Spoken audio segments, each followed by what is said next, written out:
Good morning, Bondi lifeguards. Really? Yeah, I can see it. Yeah, cheers for that. Thank you.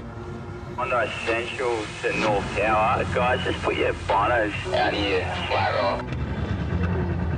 Because divers had to climb up the rocks to get away from the seal.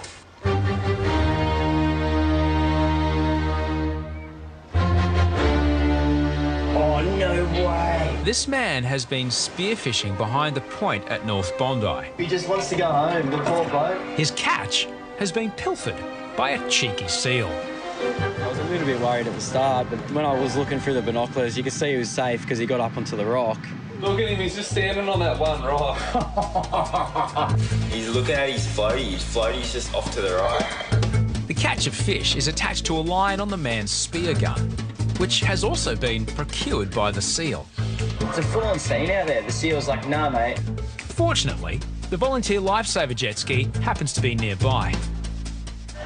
Bondi lifeguards to the support ski. There's a diver on the rocks who's just had a run with a seal. Oh, look, the clubby's en route. I think the divers told him to go out and get his stuff. He's probably got fish on it, that's why he wants it back. He's got the spear gun. Oh. But he's not going to be able to get that close to the rock. The jet ski keeps its distance from the rocks, but that poses a problem for the spear fisherman. Look, he doesn't want to get off the rock. Get in the water.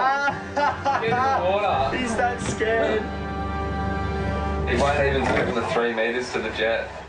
The seal will chase him up the rocks. I'd be scared too. Go, mate. Get in there. Do it. Everyone's running out to the boat ramp to have a look.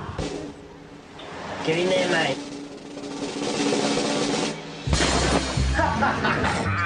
Oh, he did.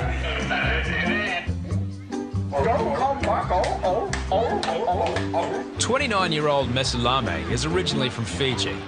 It's only the second time he's been spearfishing. I thought it was a suck, but when it popped up, then I saw the seal. Then I was going shoo. He was a lovely bloke. Never seen a seal before in his life. I don't know, hopefully it hasn't ruined his perspective on seals, because they're generally friendly creatures. Yeah, I'm so scared now for seals.